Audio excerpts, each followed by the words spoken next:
Welcome to Audacity Works, a podcast inspired by and dedicated to the working artist, the creative entrepreneur, and generally, doing the damn thing. This exists on the premise that the world belongs to those who have the audacity to believe that their lives have value. This is for you. Welcome to Audacity Works. I'm your host, Rachel Strickland, and this is episode number 168, and it's about sustainability in your practice and in your life. I'm recording this live from Puerto Escondido, where I am at Casa Chango, leading a retreat with my great friend, Kristina Canizares. And of course, I ran out of time to pre-record this episode before I left, so I said, fuck it. And I brought my microphone and my headphones with me, and now I'm sitting in my little hobbit hole bungalow with the fan going. I won't be turning that off, so sorry about the background noise, if there is any. But the whole point and focus of this retreat that me and Kristina are leading is sustainability.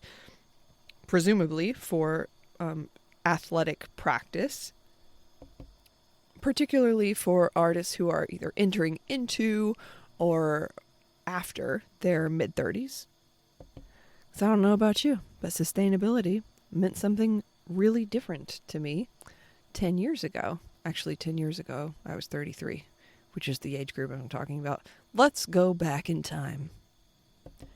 In my late 20s, I would do a late night gig, get up after a couple hours of sleep, get on a plane to go do a gig out of town, do another gig that night in that same out of town location, and then fly back the next morning. I couldn't do it every weekend, but I did it plenty, and it was sustainable for me. I can't tell you how much I would never agree to do that now. We'll never say never. It would have to be a very attractive offer, though, both in a sense of novelty as well as finances. So all of this to say, sustainability means something different depending on what phase in your life you are. I know that sounds like an obvious thing to say, but it's not, because we don't take this into consideration frequently when we're setting goals for ourselves and making decisions for our lives. Look, we just had a new year, right? A couple weeks ago. We're 2 weeks into the new year by the time this episode airs. And most, if not all of us, myself included, will have made some choices about how they want their lives to run differently, to look differently, how they want themselves to change in this way or that way for the better. And my bet is that most of us have made these intentions, shall we say, in the good faith that they will come to fruition in the best possible circumstances. Ambitious and creative people, this is something wonderful that I love about us. When we look forward into the future, we see possibility. I got excited. I dropped my microphone. Yeah, I decided to leave that in because, it's human and it's kind of cute. Anyway, when your brain primarily functions as a tool, as a visionary, where you do see opportunity and you do see possibility, you tend to make decisions according to what this is definitely going to happen in the best possible circumstances from A to Z, right? I'm not going to get a cold, for sure. My flight's not going to get delayed. I'm not going to get a headache. I'm not going to get a parking ticket and then have a strong emotional response to that. All of those things, we don't think about those happening, which is good. Like, that sounds like a huge bummer to walk around thinking about those things happening. But then we make decisions for the future based on the, perfect circumstances that are so totally going to happen, right? And then, of course, life gets lifey in one way or another. It doesn't have to be dramatic. It's just like tiny things add up.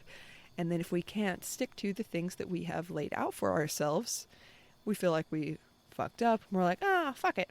let's eat a barrel of French fries. But the point of this episode isn't to make realistic goals. I don't even enjoy that word at all. Let's be realistic. Why don't you fuck off? It's not about realism, it's about sustainability. I hope you make very unrealistic goals, but I do want you to continue protecting this precious part of you that allows you to be visionary and to see possibility where other people might not see possibility. And as an artist and a creative, seeing opportunity and what could exist. And I think that we can do more to protect that precious aspect of ourselves. For example, we're only on day 2. This is the end of day 2 of Aerial Serpent, the retreat.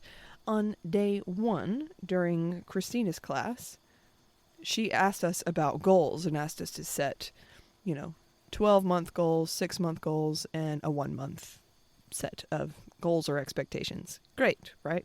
Love it.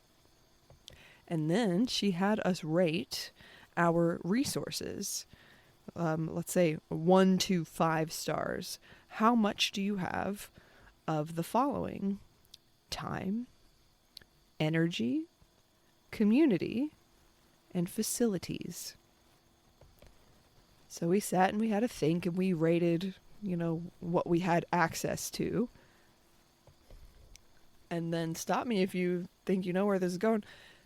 She had us look at the goals that we had outlined for ourselves. Like, do these match? Like, are you setting yourself up for a sustainable and rewarding creative and athletic practice, considering this is what you have access to? This is definitely a classroom full of smart cookies, like people with very excellent brains in their skulls. And we were all like, oh, no, not really. And I think, in a way, not doing this repeatedly throughout our lives has given us this baseline sense of feeling toward our athletic or creative practice of a low depressive anxiety. Like, that's the baseline anytime you think of it after a long enough time frame, because it's always just like not enough. And that's not sustainable. That's not sustainable for a human animal who is also a visionary to live under this low grade fever of depressive anxiety. So yeah, this was the day when Rachel embraced the word realistic for maybe the first time. I still don't love it, but I see its functionality. And now, just in case, all right, I'm going to say some things that I think are very obvious, and you may already very well know them, but someone might not. It might be new for someone. So here we go. All right, sustainability is not as exciting as the erotic, romantic, spectacular. Did you get that, anyone? Anyway, it's kind of the opposite of those things, but the difference is, if you try to prioritize sustainability, you may actually get things done. It may actually happen. And the spectacular generally is going to lead to burnout. That's where it's going. It will be a fun ride, but it will be marked by high highs and low lows. And honestly, I support it. I support the journey. I did it myself. Yay. It's not what I want to do now. Now, I have learned the following. Training and exerted physical exercise destroys body tissues. Advancement doesn't happen while you're training. It happens while you're sleeping. So if you're not sleeping, it's not going to work. Similarly, neuroplasticity doesn't happen while you're reading or while you're studying. It happens while you're sleeping. So that's 2 marks down for sleep. I apologize about the change in audio quality. My microphone has just crapped out. We had a good run. We did. That mic has worked for me every single episode of this podcast I've ever recorded. We're on 168. And it's just so, I don't know, is this a cruel irony or something that I started talking about sustainability and not making plans according to the best case scenario. And then my mic crapped out.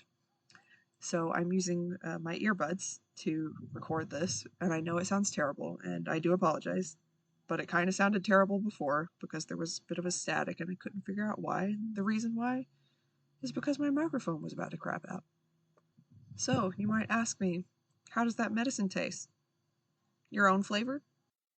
So anyway, I have like kind of a story about sustainability that's happening in real time for me right now. So tonight, the guests of the Aerial Serpent retreat have gone out about 40 minutes away to swim with the bioluminescent plankton, which is exactly as awesome as it sounds. And you might be wondering, why the fuck didn't you go with them? A couple reasons. One, I needed to record and edit this podcast, and I knew that. Reason number two, I didn't sleep well last night or the night before, and I know I want to go to bed early because it takes a lot of energy to co-host a retreat. And I have indeed seen the amazing bioluminescent plankton before. This is not a story about how I am so smart and so wise because I did not go see the bioluminescent plankton because I had responsibilities to take care of. And yeah, I could have smashed it all into tomorrow, which is Tuesday, by the way, for me. And I could have made it work, but it wouldn't have felt good, and it wouldn't have felt, frankly, sustainable. And even that is not the point of me telling you this story. Like, oh, I'm so good, you should try to be like me. The real lesson for me in this moment is not second-guessing my decisions. There is a quality that a lot of recovering codependent people have, and I'm definitely a recovering codependent, which is we make a decision and then we start acting on that decision and immediately start thinking that we should have decided something differently. It doesn't alter our course. It just disturbs our peace. And I thought that was all in the past for me, but I've recently had a big pendulum backswing into that kind of territory and realized there was some more stuff I needed to work on in the recovering codependency area. And that is one of them. Like, just decide, like, no, this was the correct decision. Even if, like, a great blue whale jumps up out of the water and does an arc over the boat with all of the guests in it, and sparkling bioluminescent plankton rains down upon them and grants them each 3 wishes, I still made the right choice by not going. That's what makes this sustainable, not because it's actually sustainable from a time and energy viewpoint, just because of how I need to look at it through what lens and in what perspective. And that's what made this a sustainable choice for me to stay home. It's a really good thing I did, because if I had waited until tomorrow to record this podcast and just sort of jammed it all into one day with all of my other responsibilities, I didn't know the mic was going to crap out, and that would have been really stressful. I'm not stressed right now. I'm just sleepy. I'm about to go to bed. So to that end, to me getting to go to bed, let me summarize.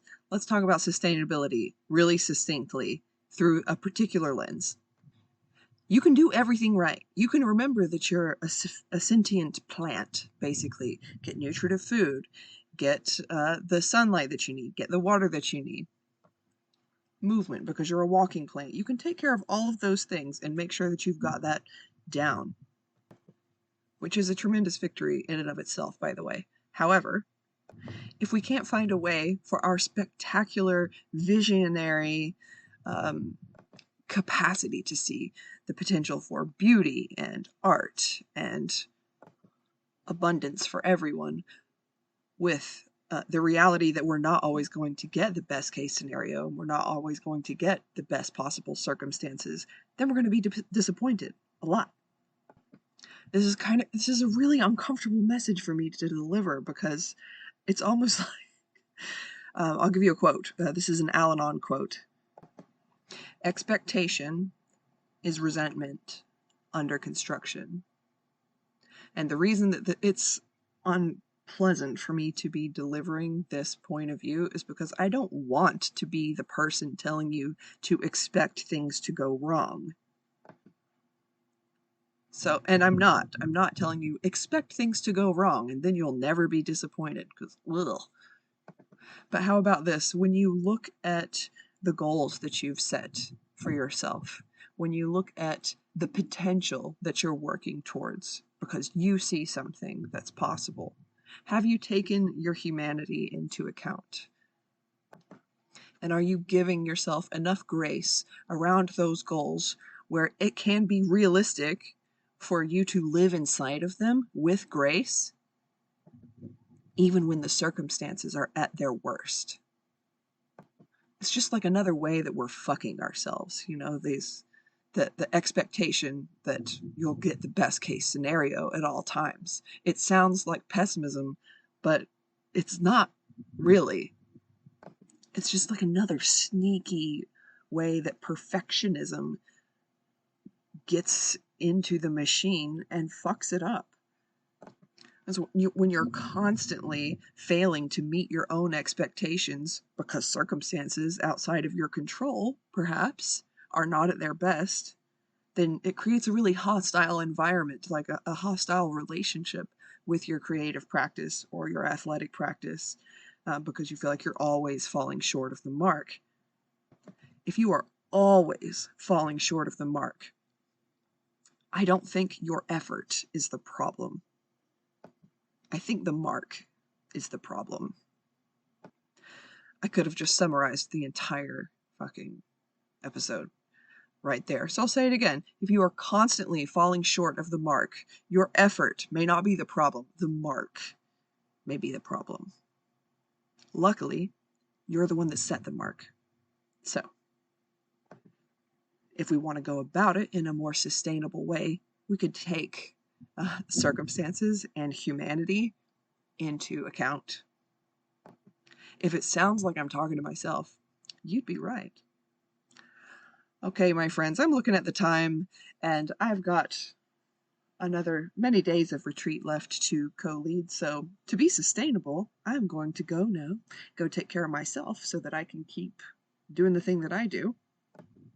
Thank you so much for bearing with me with the weird change in microphone and sound quality. Guess I have to get online and buy a new microphone. Damn it! Alright, well, now you've just heard me remind myself that I have to do that. So if you have requests for future episodes, you can reach me always on Instagram at Rachel Strickland Creative or on Patreon at Rachel Strickland Creative. This podcast, and indeed my entire life, is powered by Patreon. So an extra special shout out to my patrons. Thank you for making this and me possible. And don't forget that on Sunday the 18th, we're having a patron meetup. It's posted about in the Patreon. I'll put a link in the show notes. As well, if you want to check out Sweet Retreats, where we are right now in Puerto Escondido, Mexico, and the work of Kristina Canizares, I'll put links to them as well in the show notes. Until next time, my friends, the problem might not be you. It might be the mark. Just something to think about. And don't go back to sleep.